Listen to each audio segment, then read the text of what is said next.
Bonjour à tous et bienvenue sur Crypto Signal. On va parler aujourd'hui du Trump Trade, Trump Rally. Tout dépend un petit peu de comment on l'appelle. On va essayer de regarder un petit peu les tenants, les aboutissants de cette tentative d'assassinat sur Donald Trump. Est-ce que c'est bon pour la suite de la crypto? Est-ce que ça peut nous mettre dans des dispositions intéressantes ou pas, sachant qu'on va pas faire de dimension nécessairement politique.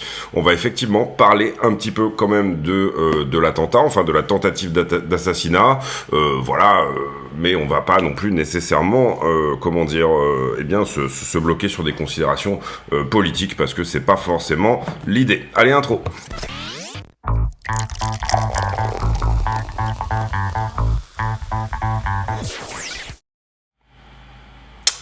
Alors, la structure en 4 heures. Pour le moment, toujours une structure baissière, bien évidemment, vous le voyez au travers de ces creux et sommets descendants. Je dirais que tant qu'on ne repasse pas cette borne-là, mais bon, a priori, ça paraît éventuellement imminent, on est potentiellement dans une tendance qui reste baissière. Ça, c'est la première chose à comprendre, c'est-à-dire qu'on n'est pas néanmoins, on n'a pas retourné la 4 heures. On a ce petit rallye qui est très joli, au sens où, déjà, au travers de cet événement, on arrive à casser à la fois un niveau et une trend, ce qui est suffisamment rare pour être explosif, et c'est ce qu'on avait dit également dans la dernière vidéo. On voyait pas nécessairement une cassure de cette histoire-là sur ce point-là, mais les événements nous ont fait mentir, puisque d'une certaine manière, et c'est ce qu'on peut voir actuellement, cette tentative d'assassinat sur Trump a bien sûr relativement émancipé le prix du BTC. Ce que j'aime bien, c'est qu'on a un momentum qui s'accélère pour le moment, ça se voit comme ça, et qu'on casse la distribution, et ça c'est quelque chose de relativement important. Si on attendait un premier signal que cette structure en 4 heures pouvait éventuellement passer haussière, et bien tout simplement ce premier signal il a lieu non pas quand on vient effectivement casser la structure, ce qui serait le cas encore une fois à peu près $1000 plus haut par rapport au prix actuel, mais plutôt d'une certaine manière quand on vient casser le momentum de la distribution en cours, c'est-à-dire la trendline. Donc premier signal, oui. Deuxième signal, accélération du momentum, oui. On va du coup le mettre comme ceci, on invalide du coup ce 4 heures, et pour l'instant l'accumulation du moment elle prend une forme que je qualifierais d'être à peu près dans cette zone là, c'est-à-dire vous le voyez ici, un momentum là il s'est encore plus accéléré à nouveau. Pardon. Il s'est encore plus accéléré à nouveau. On va peut-être même se mettre, je dirais, comme ceci pour le premier. Voilà. Et au niveau de l'accélération du moment, excusez-moi. Excusez-moi, oui, donc on voit très bien ici accélération du momentum, et ce qu'on peut voir aussi et qui est pas trop mal, c'est qu'on va dire si on devait considérer plus ou moins une sorte de biseau sur la montée, on casse une figure qui pourrait sembler bearish, je parle ici de ce biseau là bien évidemment, on casse une figure qui pourrait sembler bearish à la hausse, et ça c'est plutôt une bonne nouvelle également, encore une fois sur ce point fondamental autour de l'attentat sur Trump. On continue sur la partie technique, on ira après sur la partie, on va dire, news, fondamentale, etc., décrypter un petit peu cet événement. En ce qui concerne Ether contre Bitcoin, pour le moment ça compresse un petit peu toujours. On pourrait éventuellement toujours rester dans l'idée du caractère correctif un petit peu de tout ça, c'est-à-dire vous le voyez ici pour l'instant on tient quelque chose à la hausse, mais tout ça, là, cette petite partie-là semble un petit peu correctif. Donc on ne veut pas perdre la petite accumulation qui est ici en dessous, faute de quoi ça sera une plus grande flat sur EtherBTC, d'accord, quelque chose comme ceci. Impulsion, grosse correction comme ça en 3, et ensuite impulsion. Ou alors, si on veut faire une running, si on tient une running, c'est-à-dire une compression, une running, ça va plutôt ressembler à un triangle en 3, on va dire ça comme ça, et à ce moment-là, c'est le moment de le faire, de ne pas perdre la racine, accélérer le momentum. Pour le moment, je vois pas d'accélération nécessairement du momentum, entre guillemets, et voilà, pour moi c'est plutôt Bitcoin à ce stade qui semble profiter un peu de l'histoire.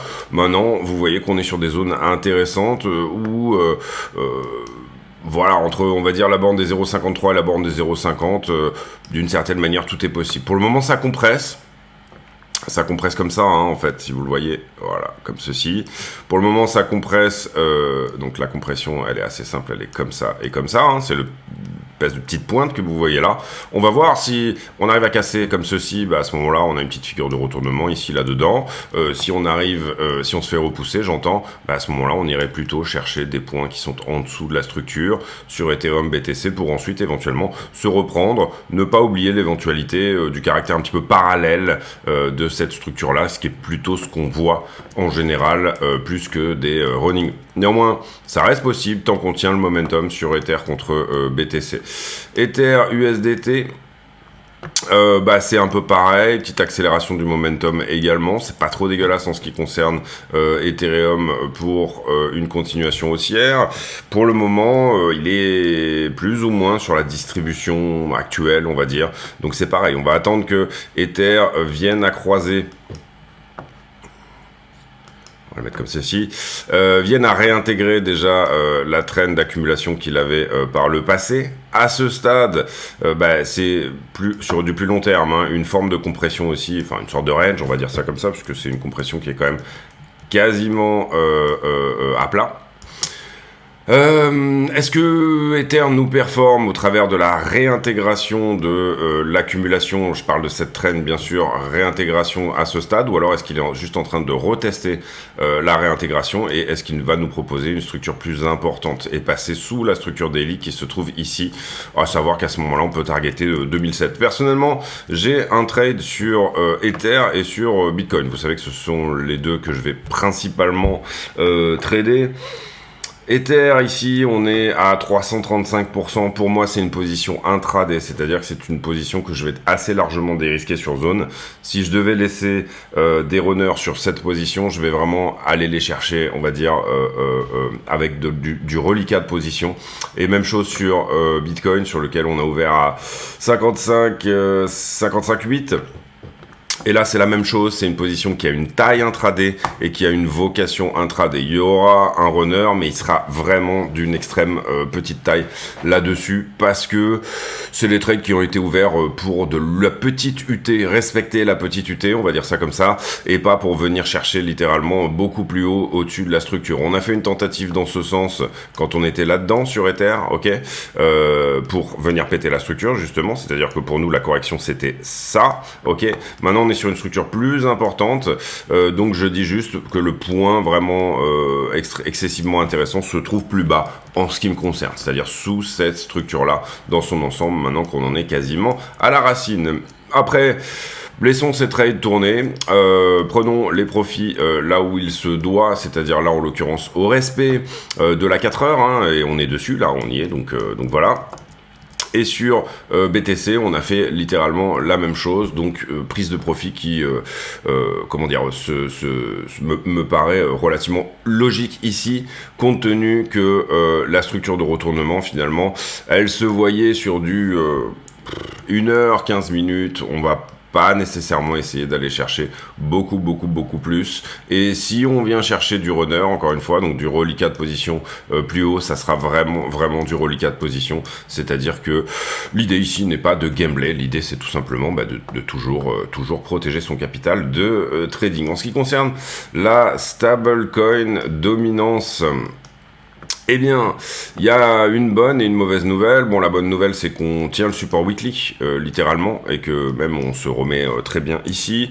La deuxième bonne nouvelle, on va dire, c'est que on a d'une certaine manière cette volonté éventuellement de marquer un W ici. Donc à partir du moment où on redépasse, là c'est une coïncidence, mais c'est le support monthly. Enfin, oui, le support monthly, oui. Mais le weekly est tenu, donc ça c'est la bonne nouvelle. La clôture est belle, la clôture hebdo qu'on a faite hier est belle sur les alts.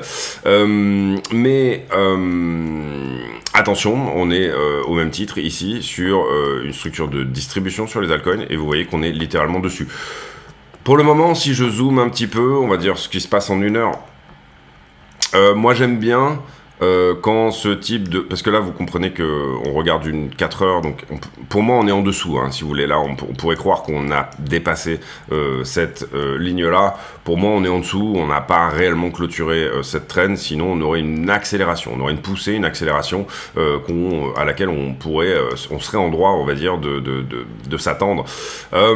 Si je la mets un petit peu mieux, on va dire, pour vraiment avoir ce sentiment de cassure, si on devait casser en 4 heures, je dirais que...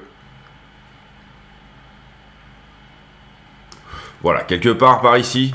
Est-ce qu'elle est réellement pétée en 4 heures? Oui, en l'occurrence. Hein, voilà, c'est pas de souci avec ça. Donc on a un premier signal. Ce que j'aime bien, c'est que on a une structure bullish. Pour l'instant, je considère encore une fois qu'on est en dessous de cette trend. Donc du coup, comme elle est pétée en 4 heures, on va la poser en daily. On va aller la chercher comme ça. On va essayer d'avoir quelque chose d'un petit peu plus logique.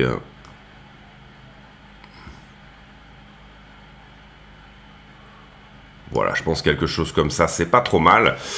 En plus, on est d'une bougie de distribution à une bougie de distribution, donc c'est plutôt propre. Voilà, l'idée c'est d'arriver à péter ça. Si on arrive à péter ça, donc passer une journée au-dessus du point actuel, finalement, et finalement au-dessus de ce support daily là à 20%, c'est extrêmement bull, au sens où on caractérise à la fois ce W et la cassure de cette distribution là. Je l'ai souvent répété, mais en général, un niveau horizontal plus une trend, ça ne passe pas. En général, encore une fois, c'est pas toujours dans ce sens-là. Sous-entendu, on est sous double résistance d'une certaine manière, d'accord? Donc c'est plutôt ici un support qui serait censé venir faire la cassure par le temps de cette trend-là, d'accord? Ça, c'est le truc qui se passe d'habitude. Maintenant, aucune certitude, eh bien, que ça va se passer comme ça cette fois-ci.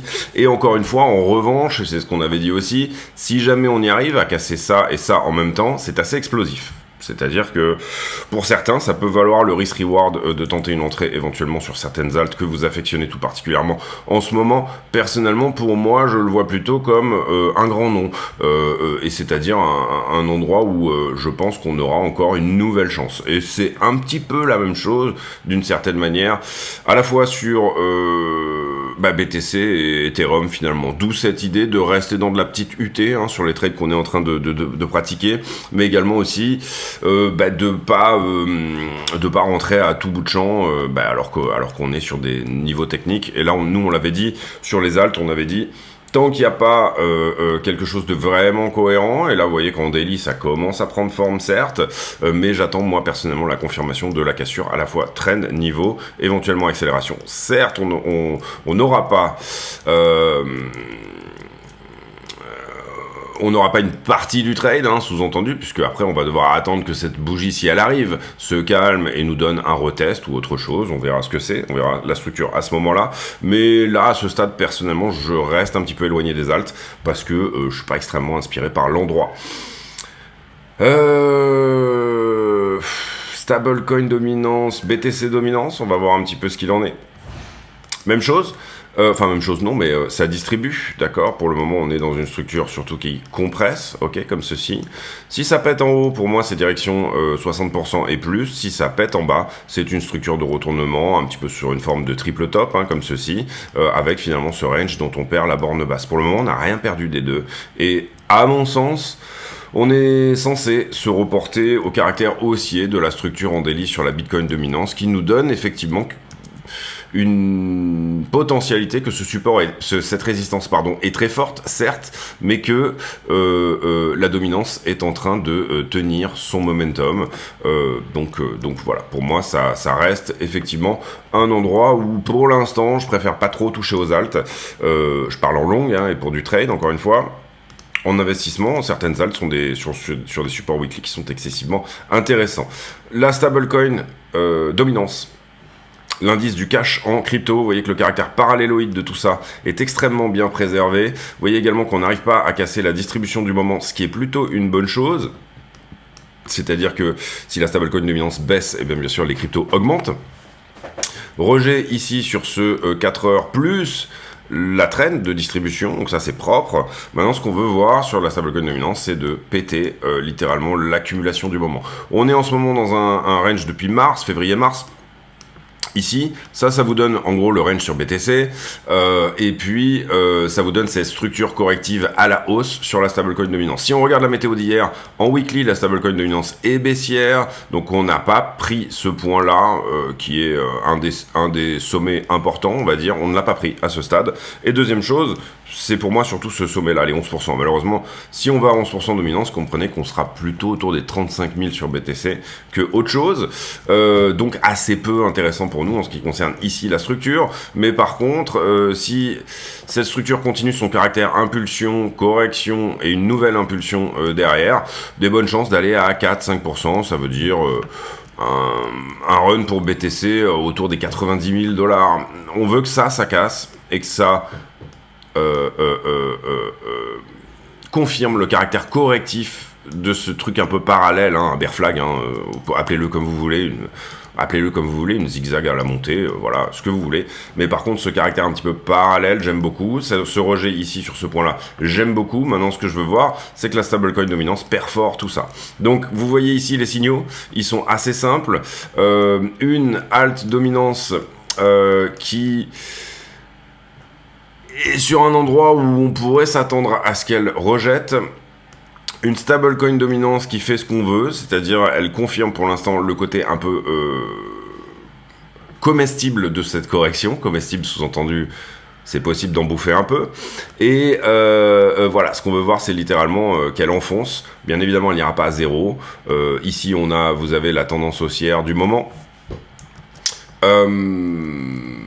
Et par ailleurs, et puisque tout est histoire de dominance, ici on voit que la BTC dominance est à la compression. Donc ça, pour le coup, les signaux, ils vont avoir lieu en même temps. S'il y a une cassure technique sur les alts, s'il y a une cassure technique sur BTC, si au travers de cette diminution de la stablecoin dominance, et si elle venait à continuer, ça nous emmenait BTC à 60% de dominance, personnellement, je serais pas étonné. C'est-à-dire que, à ce stade, et vu le critère technique un petit peu de tout ce qu'on regarde, sauf cassure, encore une fois, des altcoins vers le haut, donc on intègre un W daily vraiment sur les alts, et à ce moment-là, ok, on est peut-être dans un sweet spot au niveau des altcoins, mais il faut faire un choix ici, et pour moi, j'aurais tendance à dire que le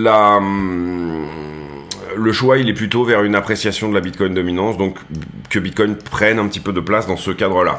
Attention sur Ether, c'est relativement indécis au sens où on est dans les semaines où théoriquement les ETF spot sont imminents, donc ça devrait nous donner une bougie verte sur Ether. Voilà, la question c'est est-ce que cette flat ici elle est finie, est-ce qu'elle est parfaite, donc est-ce qu'on casse la distribution sur Ether du moment, ou alors est-ce que on en est loin.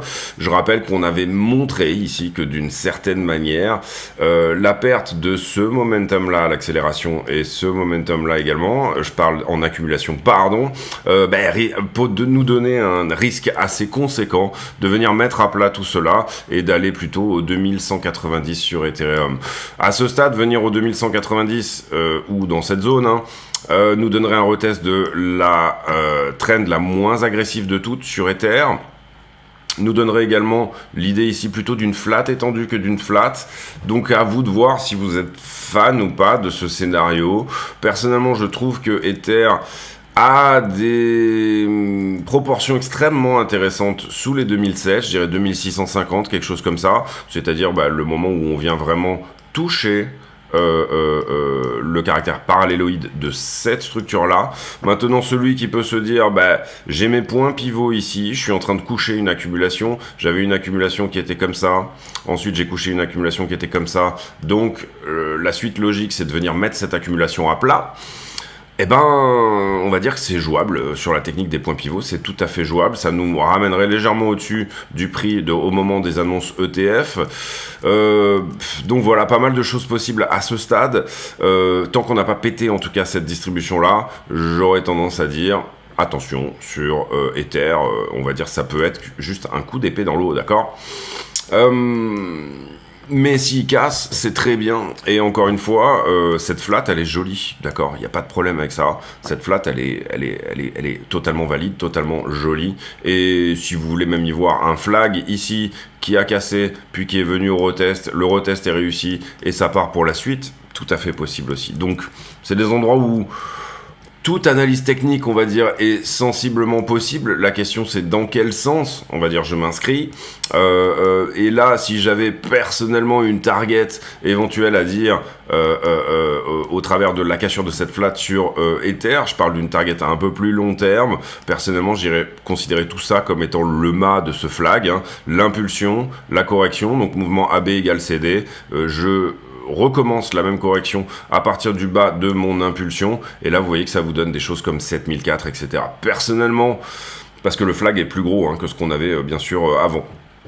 Personnellement, sur mes runners, je vais plutôt viser 5-2 ou 6-100. Celui qui veut la jouer à, bah ok, je viens de voir un flag, le retest est réussi. À partir du moment où on casse la distribution du moment, bah finalement mon flag, c'est ça, hein, d'une certaine manière, c'est ma flat, quoi.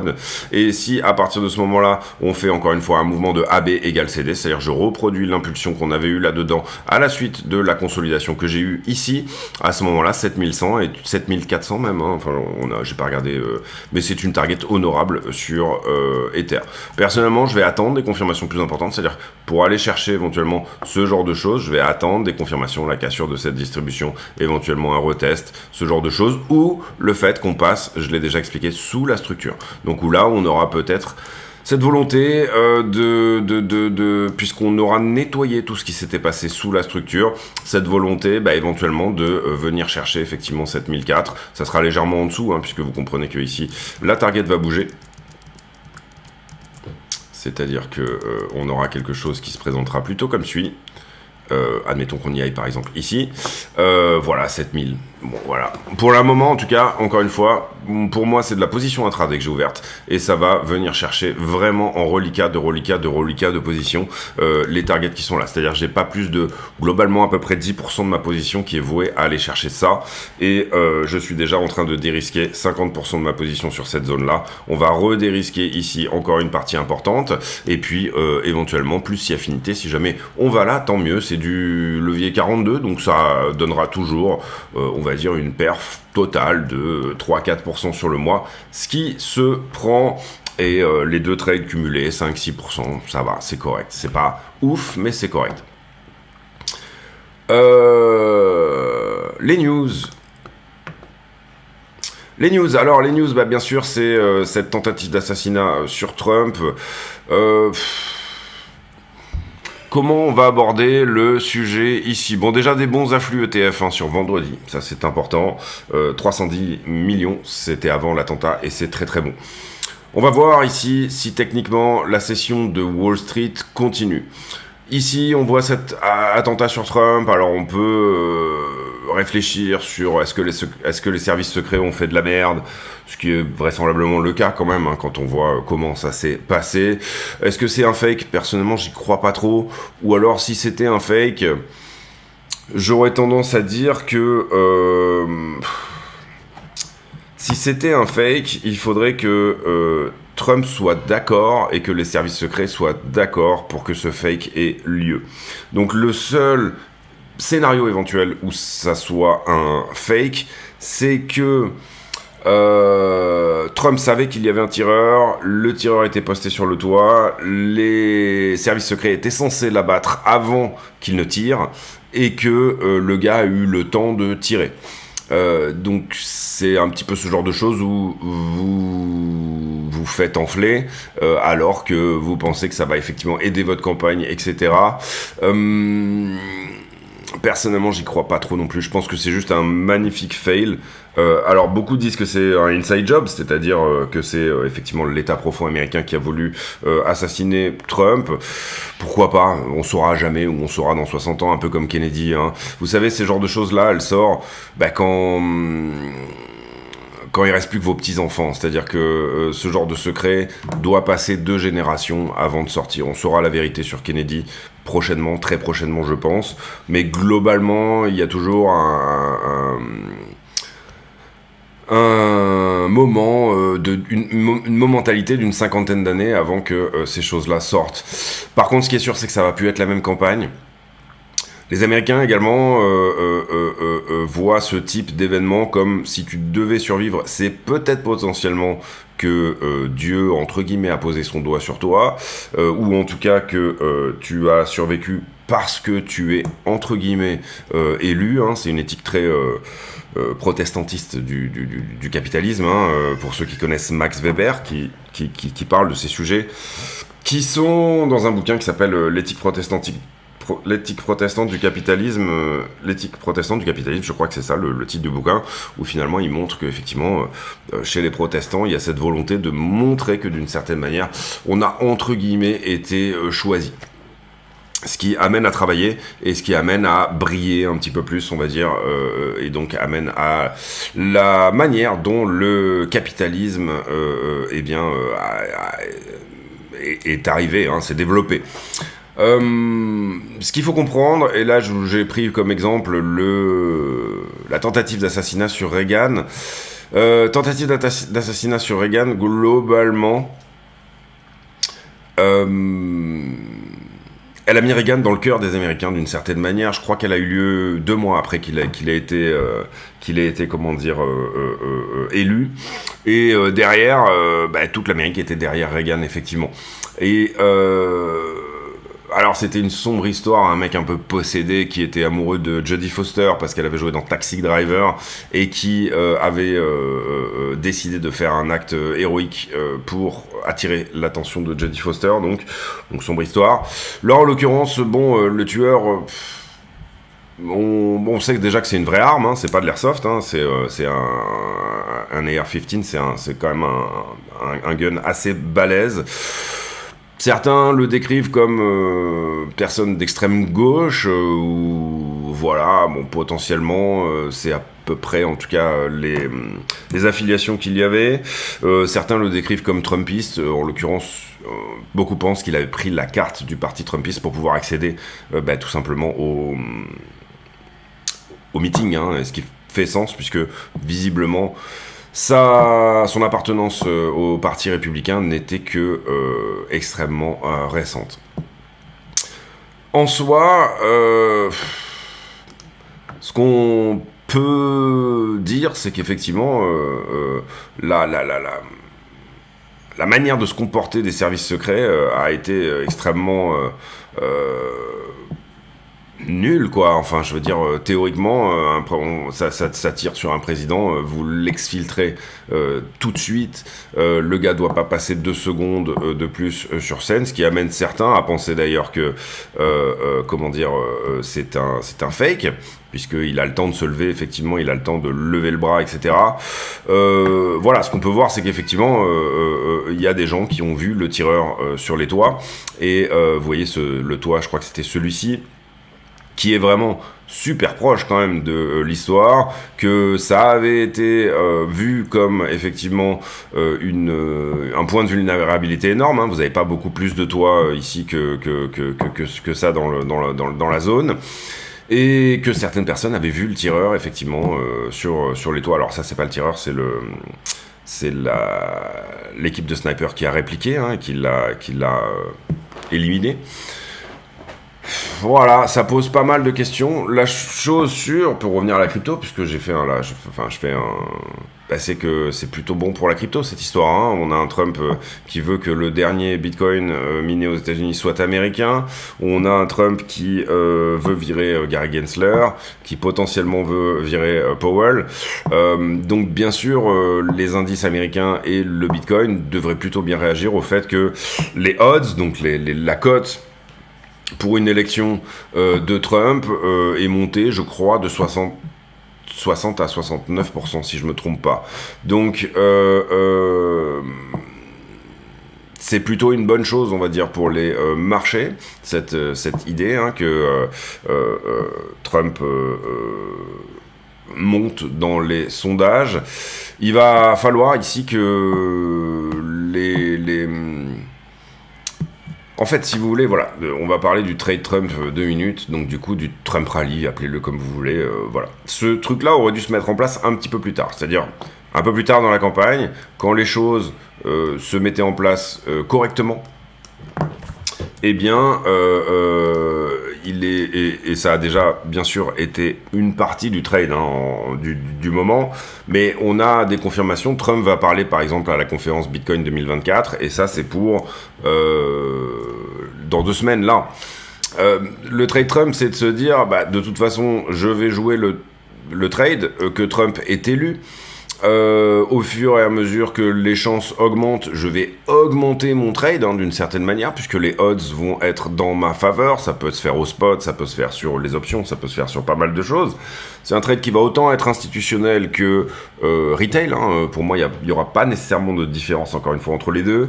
Et qui va durer jusqu'à novembre, bien évidemment. Et au moment de l'élection, il y aura probablement un petit sell de news, puisque tous ceux qui étaient uniquement dans ce trade pour ces raisons-là vont probablement en sortir. Donc ça, c'est le trade qui est possiblement en train de se mettre en place, et il faut bien comprendre que ce trade existe depuis un certain temps. Nous, ça fait un certain temps qu'on regarde, entre guillemets, ce que propose Trump, également Kennedy Jr. Par rapport à la crypto, et effectivement, au plus Trump va peser dans les sondages, au plus ça a un caractère éventuellement intéressant pour la crypto. Il n'y a pas besoin de sortir du MIT pour comprendre ce genre de choses, encore une fois. Derrière, donc ce genre de choses est en train de se mettre en place, bien sûr. Là, on a un attentat qui va poser Trump d'une manière un peu différente dans le cœur des Américains, avec effectivement un fail du côté de cet attentat-là, des informations supplémentaires qui vont peut-être sortir plus tard, mais en tout cas, ce trade-là se met en place d'une manière certaine. Il faut bien comprendre ici que c'est un trade qui va continuer jusqu'à novembre. Donc ça va donner une pulse qui existait déjà, mais cette tentative d'assassinat va donner une pulse supplémentaire à ce trade-là, en l'occurrence, qui est de dire, retour des républicains au pouvoir. Trump a dit le dernier Bitcoin devrait être miné aux États-Unis. On sait qu'il a sorti des NFT, etc. Et qu'il a proportionnellement une volonté d'aider le dollar avec le Bitcoin, mais également de laisser faire, de laisser aux Américains le droit à la self-custody et toutes ces choses-là. Donc voilà. Goldilocks, celui-là je l'ai pas lu, dommage, je vais peut-être mettre en pause, le lire une petite seconde, puisque c'est intéressant.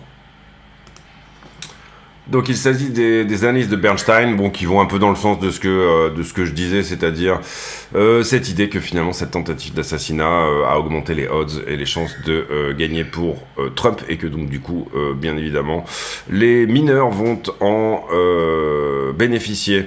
On a vu aussi également beaucoup de mineurs se tourner vers des process hybrides, notamment Core Scientific qui l'a fait, mais certains autres aussi, c'est-à-dire des AI data centers, des centres de calcul pour l'intelligence artificielle, mais également du mining Bitcoin en même temps. Les deux sont extrêmement complémentaires. Et donc du coup, Core Scientific, qui a failli faire faillite, vous vous en rappelez, qui appartient, enfin en tout cas qui a été bail-out par BlackRock.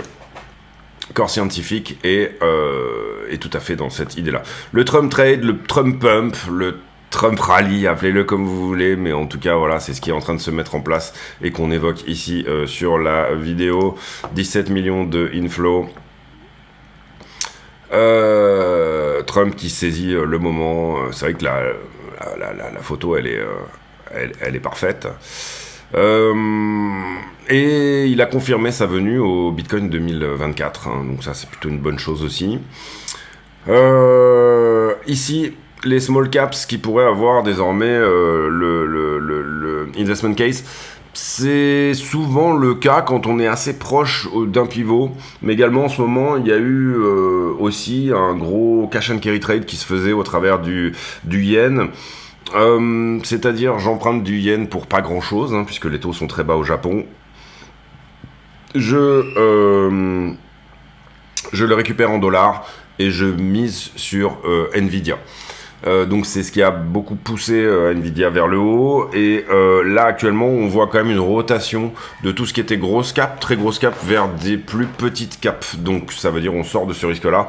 On a vu aussi que beaucoup étaient sortis de ce trade là, puisque à la suite du bon CPI de lundi dernier, je crois que c'était le 11, non, donc milieu de semaine dernière, eh bien le yen s'est mis à s'apprécier, ce qui veut dire que ce cash and carry trade a pris fin d'une certaine manière. Et Nvidia a pris un petit bouillon ce jour-là. Cette semaine, calendrier économique, je dirais qu'il n'y a pas grand-chose d'énorme. Il y a beaucoup de discours de présidents, de gouverneurs de banques fédérales. Retail sales, ça pourrait être intéressant de regarder, mais pas grand-chose qui devrait faire bouger énormément le prix. Le livre beige de la Fed, en général, ça bouge pas énormément non plus. Et les jobless claims, c'est une news hebdomadaire, donc pour moi, ça devrait pas faire bouger énormément non plus. Voilà, le PCI semaine prochaine. Voilà, ça c'est fin de mois de juillet qui devrait être plutôt calme en termes de calendrier économique. On passe sur la liquidité. Liquidité. Alors, on a liquidé principalement du short, bien sûr, sur les dernières 24 heures. 129 millions de liquidés, c'est pas énorme. Je pense que si on avait 48, j'ai pas 48 là, on aurait déjà un petit peu plus. Donc vous voyez que c'est pour l'instant, en tout cas, que peut-être le début, juste le début d'un mouvement. On va voir ici. Encore une fois, sur le carnet d'ordre, il a fallu du momentum, parce qu'il y avait du monde à la vente sur cette zone-là. On va voir si ils se sont ravisés, en fait, sur cette tentative d'assassinat sur Trump.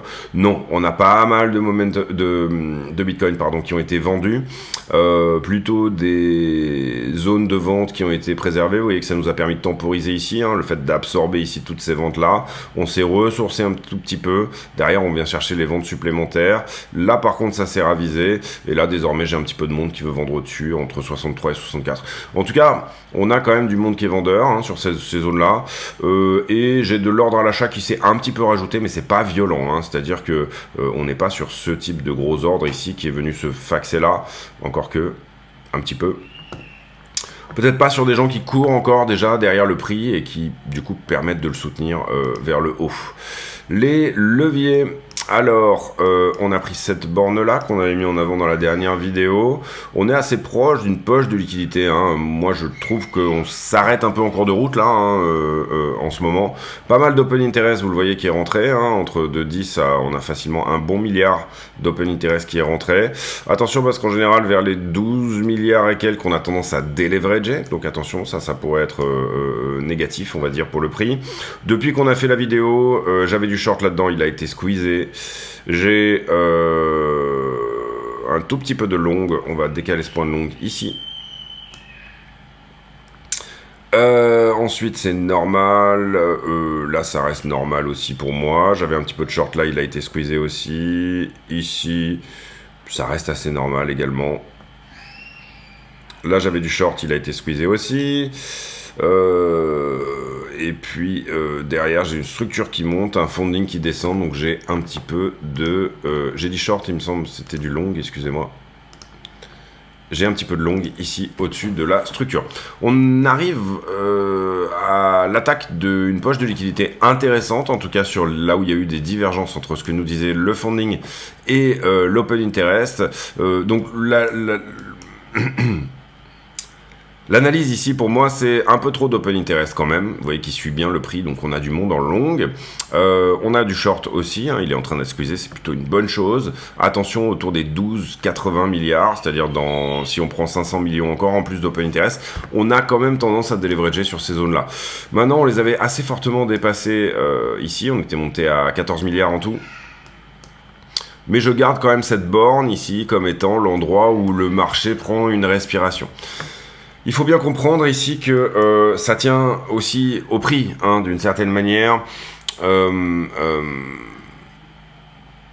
L'open interest, ça porte très bien son nom, c'est l'intérêt ouvert. Combien j'ai de monde qui sont positionnés sur la masse Bitcoin en levier. Donc l'intérêt ouvert, ici, il nous dit que d'une certaine manière, j'avais plus d'intérêt ouvert quand on était sur la récupération ici, hein, depuis les 56, 57, etc. J'avais plus d'intérêt ouvert dans cette zone-là. Mais il me dit aussi que, donc vous voyez une divergence ici, hein, le prix qui diminue, l'open interest qui augmente. Ça sous-entend que, d'une certaine manière, et surtout étant donné que le funding avait baissé, il y a pas mal de shorts qui sont garés là, dans cette zone-là, cette maudite zone qu'on veut pas aller chercher. Il y a sûrement beaucoup de shorts de couverture dans cette zone-là. Mais également que, d'une certaine manière, l'intérêt ouvert, tout est dans le nom, c'est qu'est-ce qu'accepte le marché, d'accord? Si on arrive à perforer ici cette borne des 14 et qu'on arrive à passer au-dessus, comme on l'a fait magnifiquement sur le range précédent, hein, le range avant. Je vais juste nettoyer parce que sinon je vais pas m'en sortir. Sur le range d'open interest précédent, vous le voyez, pendant un sacré moment, on est resté entre cette borne-là, la rouge, et cette borne-là. J'espère que vous le voyez, on va même faire mieux que ça. On va zoomer sur l'open interest tout simplement. D'accord, ça, on a plombé entre les deux pendant quand même un certain moment. Et à chaque fois qu'on revenait sur les bornes hautes, vous voyez qu'on avait tendance à faire des deleveraging, des flushs assez violents, où d'un coup on perdait des milliards et des milliards d'open interest. Vous le voyez, ça c'est un deleveraging, ça c'est un deleveraging, ça c'est un deleveraging. Maintenant, il faut comprendre que ETF aidant et toutes ces choses-là, bon, c'est normal qu'on arrive à intégrer, qu'on passe des caps sur la crypto. Avant, on déleverageait à 8 milliards, ici, hein, à peu près 7,30. Avant, on déleverageait dans ces zones-là, et on releverageait à peu près à 4 milliards. Maintenant, on a du monde qui est revenu sur la crypto, etc., et on a plus d'institutionnels, etc., donc c'est normal qu'on passe des caps, d'accord? Si on arrive à s'affranchir du cap des, encore une fois, 14 milliards, c'est propre, ça veut dire que la crypto est plus intéressante, au sens intérêt, elle porte plus d'intérêt, il y a plus d'argent, il y a plus d'acteurs qui sont prêts à mettre de l'argent, etc., donc on a moins besoin de venir déleverager littéralement ces choses-là, plus de liquidité dans la crypto, plus d'acteurs, plus de market makers. On accepte ici, encore une fois, plus de moments où l'open interest est plus haut. Ça me paraît logique ici de voir les choses un petit peu comme ça.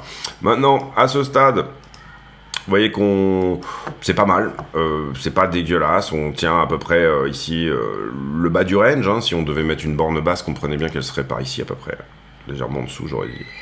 Je l'aurais même mis ici, moi, personnellement. On ne l'a pas touché. Donc voilà, l'idée, elle revient un petit peu à ce que je disais en début de vidéo, c'est-à-dire je reflush une fois, et là, je mets tout le monde sous l'eau. Je reviens aux 9 milliards d'open interest, et je reflush dans le sens de cette structure-là, hein, bien évidemment.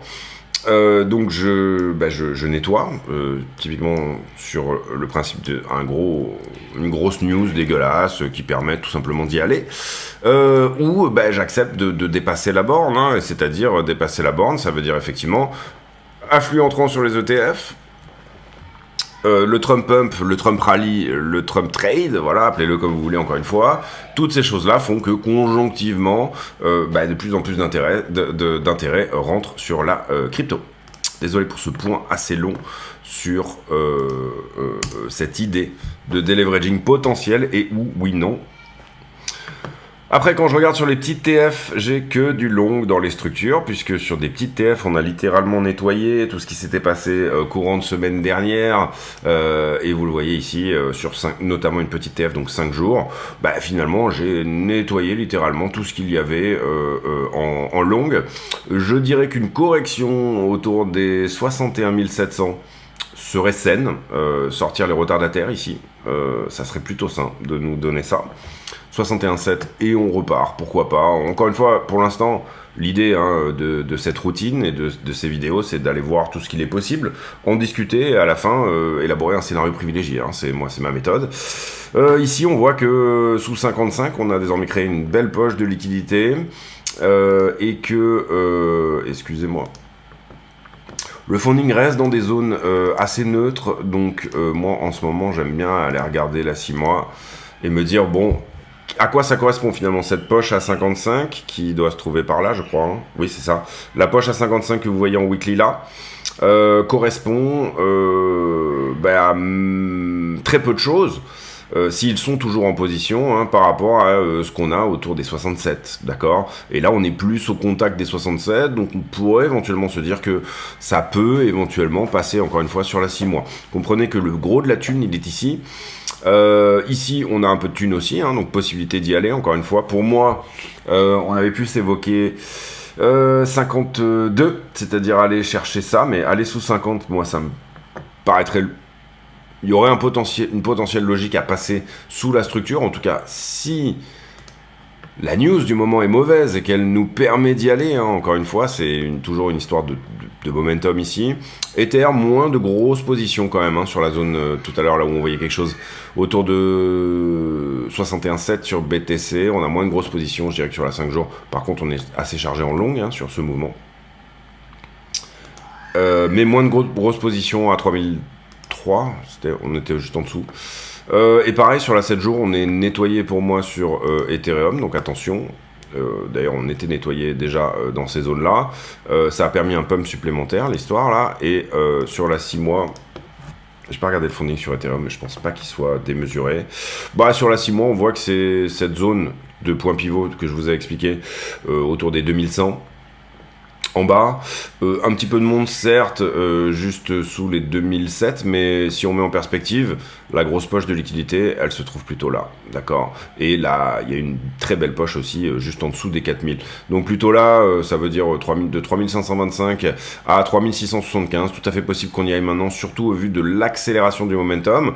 Je manque un peu de liquidité intermédiaire là pour le faire, donc on va peut-être souffler un petit peu, recharger du long et y aller. Mais en tout cas, en liquidité, je trouve que c'est pas dégueulasse. Si on dézoome la 6 mois, si on reste les yeux dans la 5 jours, c'est relativement dégueulasse, c'est-à-dire que ça appelle à une correction. Donc il faut tenir en compte, il faut prendre en compte les deux, bien évidemment.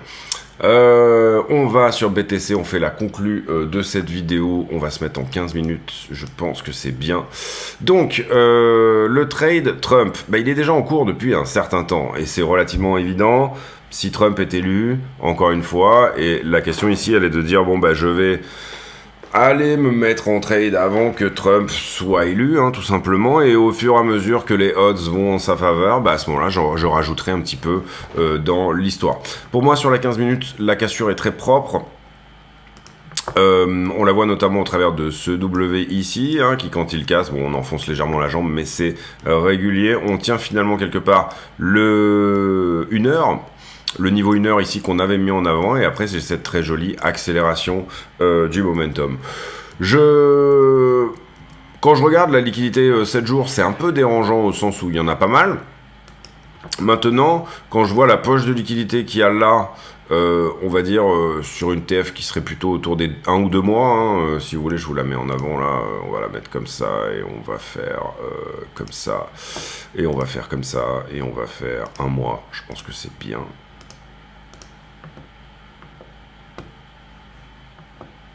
Voilà. Regardez en TF 1 mois. On est quasi au contact de tout ce qui se passe là-dedans, hein. La zone des 65 à 68, on va dire ça comme ça. Mais sur la 1 mois, je suis un petit peu chargé entre 55 et 57. D'accord ? Une des grosses questions ici fondamentales, et vous voyez qu'on a eu ici, on a accumulé la liquidité pour aller les chercher. Est-ce que cet événement ne va pas nous aider à faire la jonction avec là où il y a beaucoup de pognon ? Maintenant, là où il y a beaucoup de pognon, c'est là où il y a aussi beaucoup d'institutions. D'accord ? C'est-à-dire que il faut voir les choses sous tous les angles dont ils se composent. Ici, j'ai déjà des gens qui ont du pognon et qui sont en position, qui ont probablement pris un petit peu de profit sur la descente, aucun problème avec ça. Maintenant, eux, quand ils vont voir le prix remonter dans cette zone-là, et encore une fois, c'est entre les deux bornes jaunes, là, ici, qu'on a mis en avant, à peu près 67, c'est un endroit dont nous, on dit qu'on va y aller depuis déjà un certain temps, c'est-à-dire ça fait un certain temps où on regarde cette zone vraiment en se disant, il y a un peu... C'est à la fois la liquidité qui est pas vieille, On va dire, si vous vous baladez au marché, c'est des melons qui sont pas trop chers et qui en plus sont super bons parce qu'ils sont plutôt frais. Ils n'ont pas mûri en frigo, etc. C'est pas des positions à plus de 6 mois et plus. Vous le voyez qu'on les voit sur la 1 mois, donc c'est du trader swing, etc. Ici, les institutions peuvent se dire tout simplement, on va réitérer un petit peu le même trade. C'est-à-dire que, étant donné qu'il va y avoir dans cette zone beaucoup de clôture de contrats, ça peut être pour moi l'occasion de venir, puisque clôture de contrat, liquidation, quand vous liquidez un short, vous créez un acte d'achat, puisque vous êtes obligé de rembourser les BTC que vous avez empruntés. On va pas rappeler ici le principe de la vente à découvert, mais l'idée ici, c'est qu'à un moment donné, il y a énormément de contrats qui vont être disponibles à la vente. À l'achat, pardon. Donc, ces contrats-là, à l'achat, à la vente, puisque ce sera des achats en face. Donc, à la vente, ça peut éventuellement aider les institutions à rentrer dans le sens, justement, du short, d'accord ? C'est-à-dire que cette zone-là peut être une zone de repli éventuelle. Donc, attention. Donc, la question qu'on se pose ici, elle est relativement simple. On va pas faire on va pas faire une conclusion sur le 15 minutes, on va plutôt la faire ici sur la grosse structure. Allez. La question, ici, en ce moment, j'ai un ETF trade, c'est-à-dire nouveau vecteur d'adoption de la crypto. Personnellement, on y voit quelques institutions, certes. On voit une clarification législative de législation au niveau de la crypto, ça c'est bien. Donc les ETF c'est oui, mais pour moi manque d'institutions pour le moment. C'est-à-dire que moi j'ai le sentiment que on a plutôt des gens dans les ETF qui vont être des gens qui étaient déjà investis sur la crypto, déjà extrêmement intéressés, qui vont utiliser éventuellement ce vecteur pour ne pas avoir à faire le custodial, mais également des institutions, certes, il y en a quelques-unes, il y en a toujours quelques-unes, mais pour moi, c'est pas le run institutionnel encore au niveau des ETF qu'on pourrait avoir. On a encore une fois cette idée d'un Trump trade, ou en tout cas d'une clarification de la législation et des possibilités sur la crypto. Je rappelle que Trump a dit, le lendemain de mon élection, je vire Gary Gensler, etc., etc., etc. Donc le Trump trade, ça va être de dire, là, pour le coup, c'est du trade qui est quand même à la fois institutionnel et retail. D'accord ? Retail, on va mettre RT, ok ? Donc ça, c'est cool. Deuxième possibilité de faire entrer du monde en long, en tout cas, d'accord ? Ou en tout cas à l'achat. Troisième chose qu'on a, c'est effectivement une très belle clarification de la crypto, mais pas que. On a aussi cette idée que BTC peut aller dans le sens d'une forme d'adoption mondiale. Ça, on en a déjà parlé, mais multipolarisation du monde, besoin d'une monnaie qui soit décentralisée, sortie du dollar, dimension politique du dollar qui a gêné la suite de son expansion, d'accord ? Dimension politique, on peut vous confisquer vos dollars aujourd'hui, et même si vous faites du business en dollars, il y a une extraterritorialité du dollar qui fait que vous êtes tributaire du droit américain. Donc besoin de quelque chose de décentralisé, et ça, il faut bien comprendre, c'est plutôt du très long terme. Mais en soi, les changements dans le monde sur les 2 dernières années, on va dire ça comme ça, globalement depuis, ça fait un petit peu plus que ça, mais 2 dernières années, on va parler plutôt ici de la guerre en Ukraine, etc., sont plutôt en faveur d'un protocole open source qui permette de bouger de l'argent, de faire du business, de ne pas être tributaire ni d'une banque, ni d'une monnaie, ni d'une réserve de valeur autre que le code pour pouvoir faire du business ensemble. Parce que du business entre la Russie et les autres, il y en aura toujours, entre les BRICS, il y en aura toujours, et puis entre l'Inde et toutes ces choses-là, il y en aura toujours. Soit on réfléchit à un retour au gold, qui est aussi une monnaie certainement neutre, soit on réfléchit à quelque chose de plus portable, et le code, donc BTC, est une très bonne manière de faire tout ça.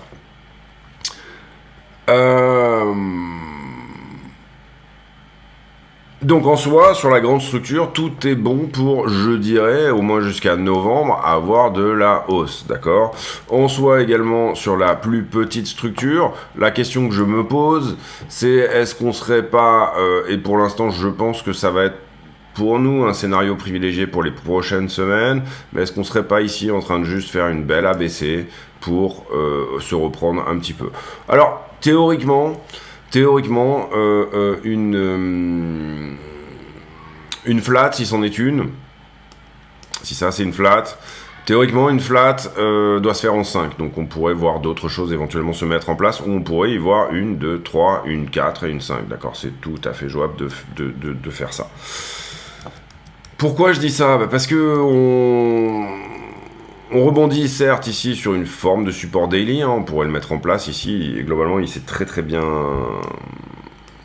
mis en place sur cette zone là, donc on peut repartir de là, moi ça me va, personnellement ça me va. Maintenant je dis juste attention, une fois qu'on aura pécho la liquidité qui est là, est-ce qu'on serait pas dans quelque chose d'un petit peu plus important? J'aimerais bien qu'on reteste également cette trend là, et là si quelque part par là on est à trend plus niveau, c'est-à-dire pas nécessairement besoin d'aller prendre la liquidité qui se trouve sous 50, mais pourquoi pas, et bien à ce moment là, globalement c'est possible, c'est-à-dire l'idée ici que finalement ici on a tellement construit une nouvelle structure, si vous préférez, c'est-à-dire qu'au départ on était sur cette flat là en étendu comme étant la correction, et là vous voyez qu'on a eu nouveau rejet sur cette zone là pour faire une structure plus grande, donc consolidation plus importante pendant assez longtemps, et là ça m'amène au point de vente, enfin les points qui sont plutôt négatifs. On est post-halving, donc les mineurs peuvent voir, enfin ont vu leur rémunération baisser de moitié, les plus petits souffrent. En ce moment, on est à peu près sur le prix de revient d'un bitcoin, c'est-à-dire que ça leur coûte à peu près autant que d'en acheter sur le marché, hein, puisque l'idée d'en miner, c'est quand même que ça vous revienne un petit peu moins cher. Vous avez des gens qui arrivent à miner autour des 40-50 000 dollars. Globalement, le prix de revient des mineurs, à chaque fois qu'on passe finalement sous cette borne-là, capitulation des mineurs possible. On a déjà eu une forme de capitulation et elle a commencé là, on l'a vu sur le hash rate notamment. Certains mineurs également qui ont débranché dès qu'on est passé sous cette zone effectivement des 63. Et après pour finir en termes de volume profile, on va attendre qu'ils se mettent à jour ici, mais vous voyez cette consolidation nous a donné énormément de volume profile sur cette zone là. Pour le moment, en termes de volume profile également, on a réagi sur cette petite zone là, d'accord. La bonne chose, c'est qu'on n'a pas trop traîné, je dirais entre 52 et 53. C'est-à-dire là, il y avait eu très peu de business de fait, puisqu'on l'avait passé comme ça, hein, à l'aller, d'accord. Donc au retour, on aurait pu s'attendre éventuellement à travailler cette zone un petit peu plus. Là, on a un événement fondamental qui fait que ça pousse, très bien. Et donc derrière, éventuellement venir plutôt rebondir sur ces zones-là. Moi, ce que je dis, c'est voilà, le prochain gros node de volume profile, en cas de très mauvaise, ce qui se passe soit mauvais, voilà, prochain vrai node de volume profile, il est à 42, ok. En soi, si je perds 52, c'est-à-dire que je perds ça, très bonne chance de venir ici. D'accord. Et le suivant, vous le voyez très bien ici, il est à 30. D'accord. Là, c'est pareil. Bon, là, on a eu quand même un petit peu plus de monde dans cette correction-là. Puis là, il me manque un peu d'antériorité, puisque le volume profile s'affiche en fonction de ce que vous regardez. Mais en soi, voilà, depuis qu'on a poussé au-delà de 37, voilà les zones que je regarde. Donc, si on se fait rejeter là, sur ce node, hein, globalement, si on se fait rejeter là, je dis, attention, on a des jolies chances de venir par là. Personnellement, je le vois en dessous de la structure parce qu'il y a beaucoup de liquidité là, et on l'a vu sur la 6 mois. Et si on en vient à transpercer ça, à ce moment-là, c'est direction ici 42. D'accord. C'est vraiment les choses que pour moi j'aurais tendance... Le support d'ailleurs, il est assez visible, hein, il est 41. Donc le caractère haussier, vous l'aurez compris de toute cette histoire, il est de dire ok, j'ai un Trump Pump qui se met en place, pourquoi pas, j'ai des bons afflux ETF, pourquoi pas, j'ai peut-être un ETF sur Ethereum dans les fourneaux, pourquoi pas. Maintenant j'aurais tendance vraiment à dire attention à pas se faire rejeter là. Voilà, pour moi maintenant la nouvelle zone, c'était déjà le cas, hein, 68 était plus ou moins une zone de point pivot déjà, 67,5. C'est vraiment la nouvelle zone où si on la traverse, bon il y a... Alors ça va être difficile de traverser ça, parce que oui, on a du short là-dedans, et oui, ils vont probablement se défendre en partie.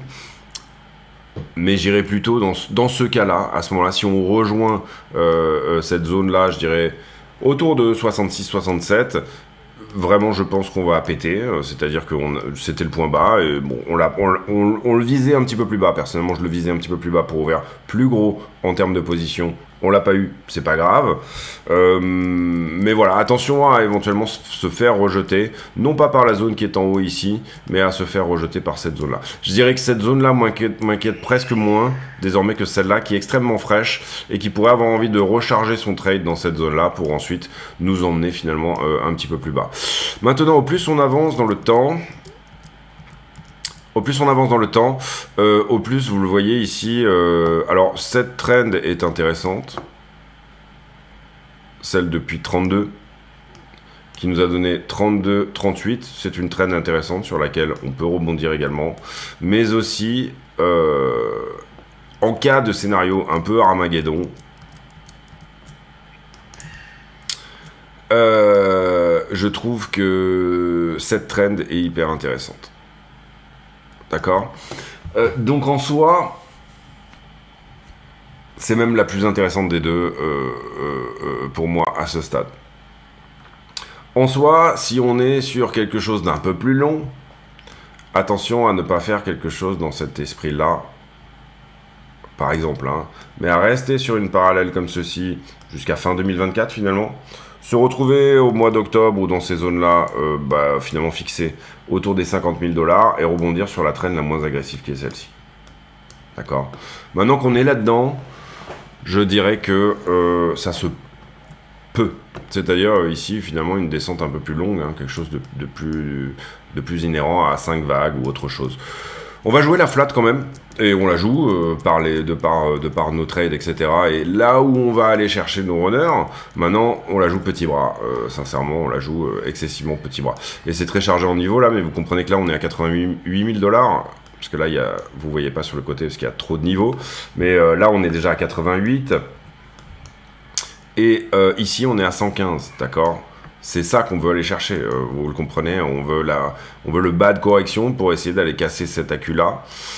Donc 115, encore une fois, et 90, on a déjà rentré des trades dans ce sens-là, qu'on avait bien dérisqué comme il fallait sur les belles zones pour le faire.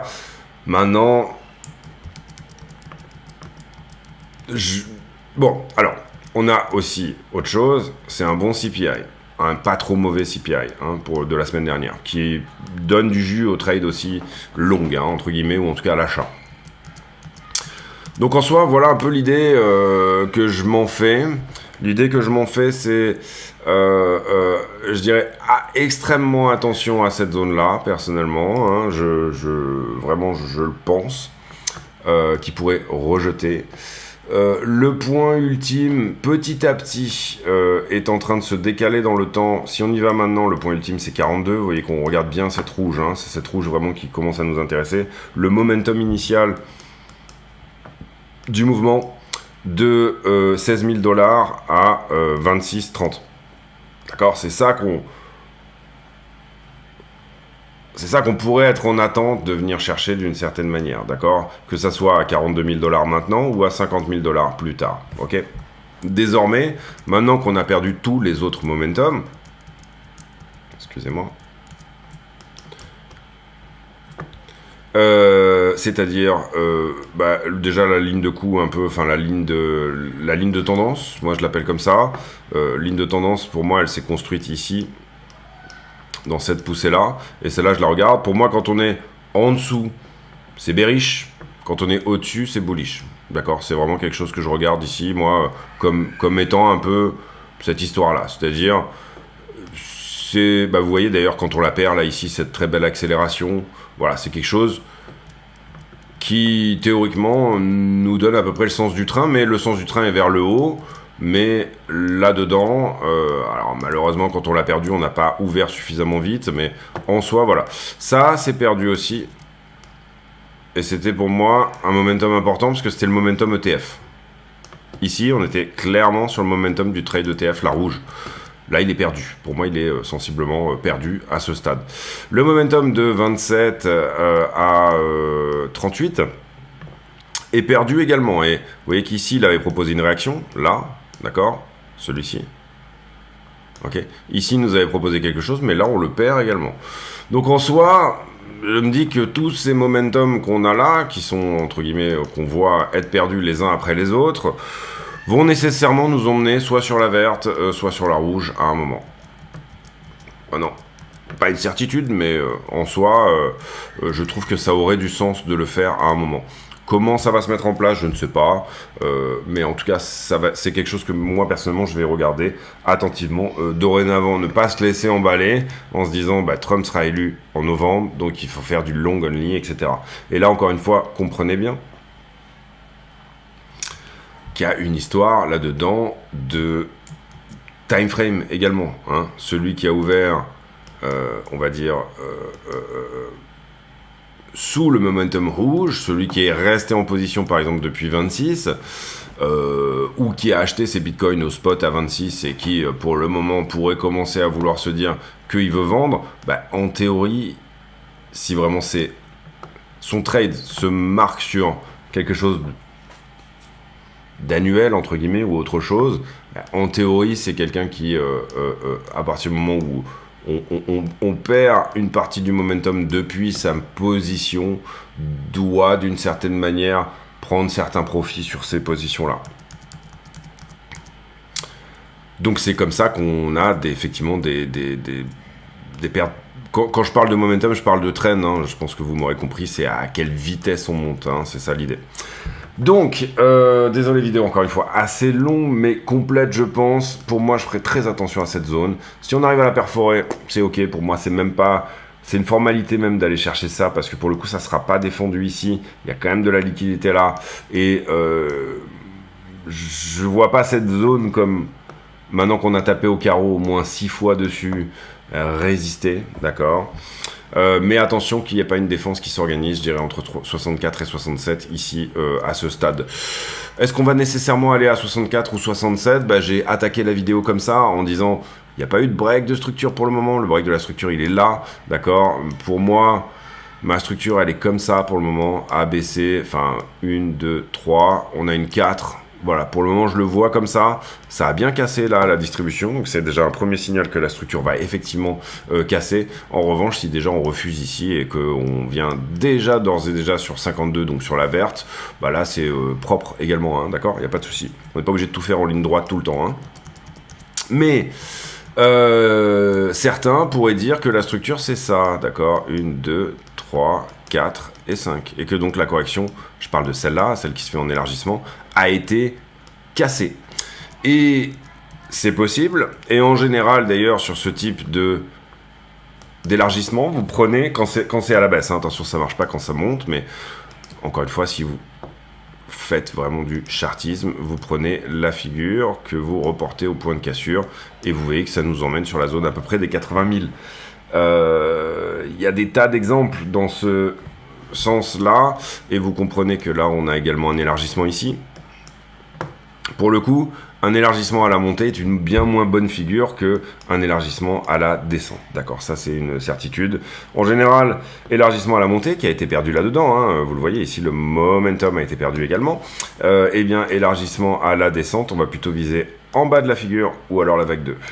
C'est-à-dire justement 42, 52. Donc c'est...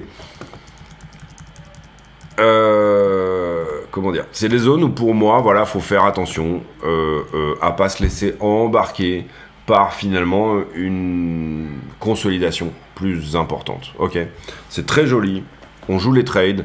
Pour moi, on reste au plan, c'est-à-dire on va pas ici aller se dire tiens, les positions que j'ai prises intraday, finalement je vais aller chercher 115 avec. Ça aurait pas vraiment de sens de faire ça. On voit que sur le fond ici, cette structure, elle est baissière, d'accord ? Est-ce qu'elle va nous donner ça ou un nouveau plus bas ? Je ne sais pas. Mais en tout cas, tant qu'on n'a pas pris ça sur le fond, encore une fois, de cette structure, et tant qu'on n'a pas fait ici une correction en ABC qui casse, puisque là, il y a eu rejet, tout est possible en termes de taille de correction, etc. Donc voilà, c'est pour ça que je dis... bah, c'est pas trop haussier quand même. On a des possibilités ici de rester dans quelque chose qui se mesure, on va dire entre 50 et 80 pendant un bon moment, d'accord, encore. Si on reste là-dedans pendant un moment, je serais pas forcément extrêmement étonné. C'est-à-dire, on a fait déviation sous le range, imaginons qu'on monte là et qu'on se fasse corriger derrière, je trouve que ça serait pas nécessairement choquant, d'accord, qu'on fasse une espèce d'élargissement ici symétrique de sommet, comme on en a déjà fait quelques-uns dans ce run. Après, ça reste bullish, hein, d'accord. Ici, vous en avez un, d'accord. Ce qu'on appelle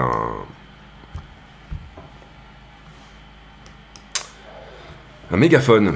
J'ai bugué. Donc voilà, on l'avait joué. On l'avait joué, d'ailleurs, celui-ci, je me rappelle très bien. On l'avait joué sur le bas, ici. Et ça nous avait plutôt bien réussi. On était allé chercher les targets par ici, d'accord. Donc... en soi, voilà, on l'avait joué, je me rappelle très très bien comment on l'avait joué. Il y avait eu effectivement toute cette zone-là, 1, 2, 3, 4, 5. Et on l'avait pas joué en plein, c'est-à-dire que on avait joué ici la trend, là, mais en disant attention, la 4 peut venir partiellement sur ces zones-là. Je me rappelle très très bien, très exactement comment on l'a joué. C'est-à-dire qu'on l'a joué petit bras aussi, mais on l'a joué. Et donc voilà, territoire bearish pour moi, tant qu'on est là-dessous, sous toutes ces traînes-là, vous voyez qu'on en perd ici un paquet. Bah, l'idée, ça serait éventuellement de venir sur des niveaux plus trend, à des endroits intéressants. Ici, on a dépassé dans le temps le niveau, c'est intéressant de le faire, mais si on avait un flush, ça irait. C'est-à-dire si ça, c'était une mèche, on va dire en quelques jours à peine, ça irait. Puisque là, on est de l'ordre du jour, hein, quand on regarde la charte comme ça. Et à l'inverse, celle qui est excessivement intéressante dorénavant, c'est la rouge. C'est-à-dire que une correction assez chiante et longue est encore possible pendant un certain temps, pour au final, voilà, venir éventuellement dans ces zones-là, autour de novembre, échouer sur les 50 000. Là, on pense que tout est fini, surtout si ça se fait fort, si ça part fort. On pense que tout est fini, et puis c'est là que finalement le prix repart, juste après le pivot, hein, d'une certaine manière, un petit peu sur le modèle de ce qui s'était fait en 2021, tout simplement. Ben voilà pour cette vidéo. Je pense que ce qui était intéressant ici de dire, c'est que cette tentative d'assassinat sur Trump est une bonne chose pour la crypto. Encore une fois, la dimension, est-ce qu'on aime Trump, est-ce qu'on n'aime pas Trump, est-ce que Biden il est liquide, est-ce que Trump il est raciste, etc. Je pense qu'on s'en fout un petit peu. Moi personnellement, ce que je pense, c'est que Trump, il a dit énormément de conneries, il en a fait assez peu. Pour le moment, zéro guerre à son actif pendant son mandat. C'est un des seuls présidents américains qui n'a pas voulu sa guerre. Donc voilà, le choix appartient un petit peu à chacun de se dire est-ce que c'est lui l'État profond ou alors est-ce qu'il est contre l'État profond, etc. Pour le moment, en tout cas, on a quand même une presse mainstream qui est plutôt acquise aux démocrates qu'à Trump, et ça semble pas marcher très bien. Voilà en tout cas l'idée. Petite, très jolie structure ici, très jolie cassure de la distribution. Attention, je voudrais pas trop mettre du négatif. Possibilité d'aller à 80K sur cette structure-là. En tout cas, c'est ce que nous dit l'élargissement et sa target, d'accord, 80 000. On va voir si c'est ça qui se met en place. Si c'est ça qui se met en place, c'est très bien. Hein. Ça voudrait dire qu'on boufferait là d'un coup toute la liquidité qui se trouve là. Par contre, il n'est pas impossible que, du coup, derrière, on vienne à temporiser un petit peu. Donc, scénario privilégié en court terme, pour moi, c'est en tout cas un éventuel rejet par la zone des 64-67. Je dis attention dans cette zone-là, notamment là, par exemple, si on y va rapidement. Donc ça, c'est attention. Et puis... ensuite, j'ai envie de dire que c'est tellement une structure un peu indécise et encore une fois, on est passé dans des zones de territoire bearish.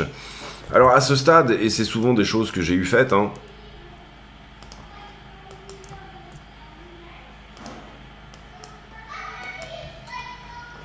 alors, Alors, sur le trade ETF, j'ai eu tendance à être extrêmement bearish quand on était passé sous cette droite rouge. Pour ceux qui me suivent tout souvent, vous vous en rappelez. Là, je jouais du short only. D'accord. Malheureusement, je ne l'ai pas reproduit à nouveau. C'est-à-dire que j'ai plutôt allé dans l'idée, la correction, on la voit, quoi. Elle est là, elle est sous nos yeux. L'impulsion ici était tellement intéressante en plus que malheureusement, j'ai pas joué le short sur la perte une nouvelle fois de la rouge. Que ce soit la rouge ou la violette, à ce stade-là, elles croisent à peu près, hein, elles ont à peu près la même pente, donc c'est pas nécessairement extrêmement important. Et pourtant, d'une certaine manière, c'est quelque chose que j'avais dit. C'est quelque chose que j'avais dit, c'est-à-dire que j'avais dit, si on perd tout ça, je vais passer direction préférentielle short, on va dire.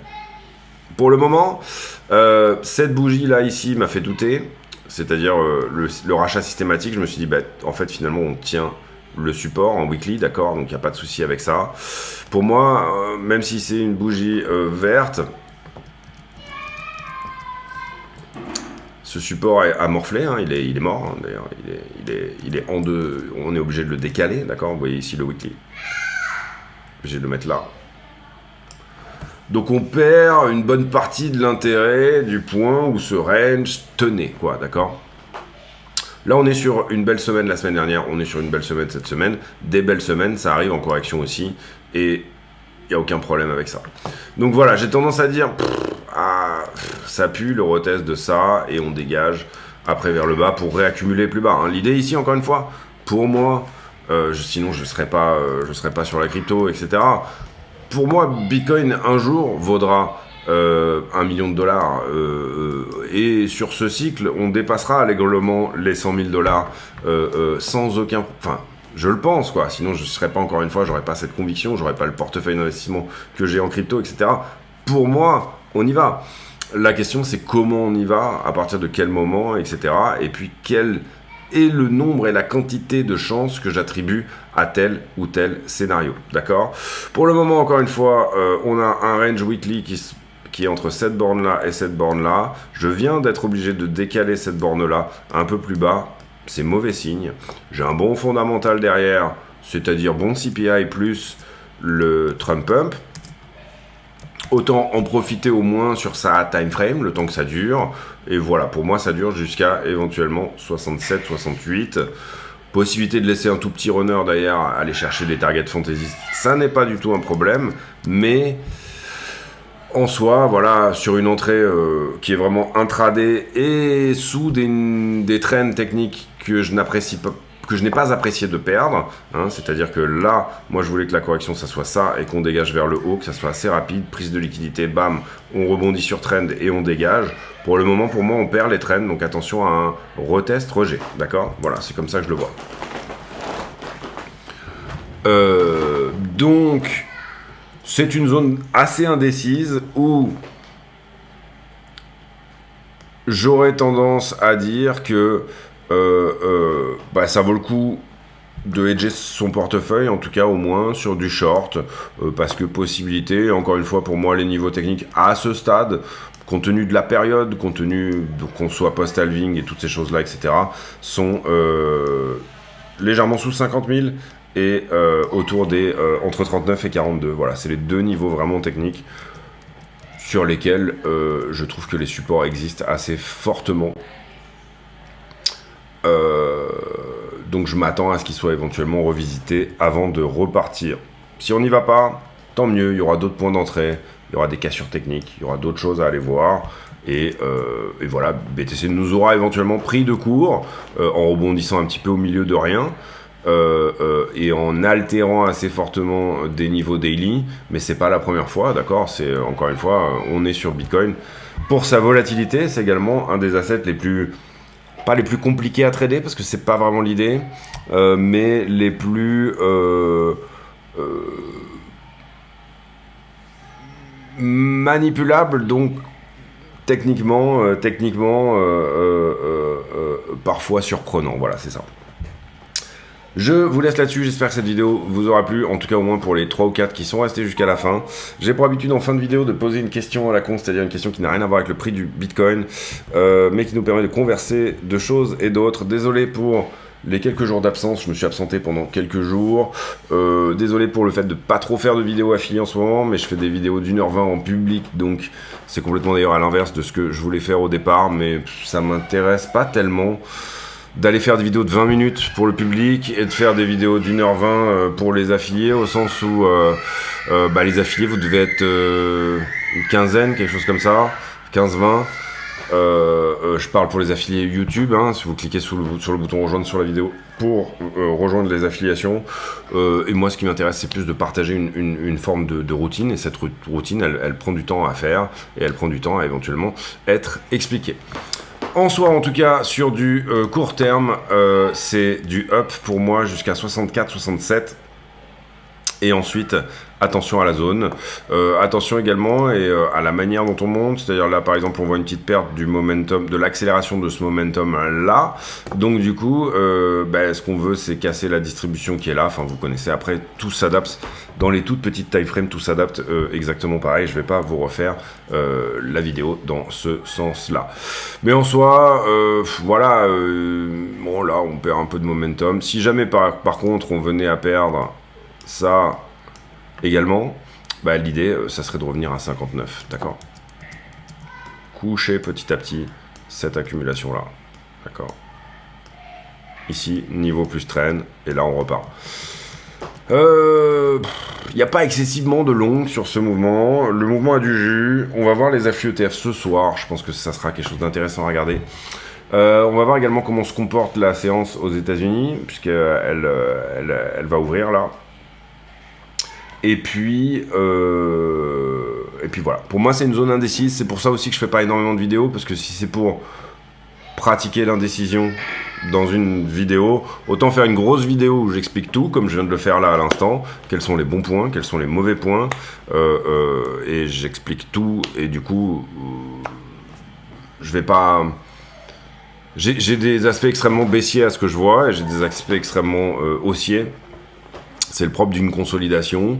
Maintenant, je pense que du coup, l'idée, ça reste, et comme on l'a beaucoup fait, et comme on le défend nous depuis toujours sur la chaîne, de pratiquer des entrées sur de la petite UT, pour aller chercher des choses en petite UT, et ne pas insulter la structure, d'accord, venir prendre des choses en petite UT, et derrière, laisser des runners aller chercher plus haut, au cas où.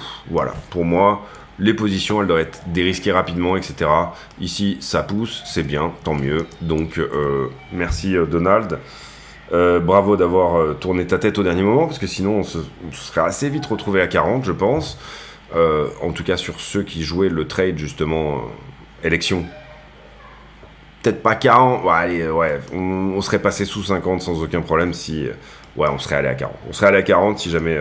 Donc merci d'avoir tourné ta tête au dernier moment, Donald. Et puis, voilà. Donc, question à la con du jour. Tiens, est-ce que vous aussi, vous regrettez les anciens Disney? C'est-à-dire, je montre en ce moment un petit peu... Mes enfants commencent à avoir accès à l'écran, on va dire ça comme ça.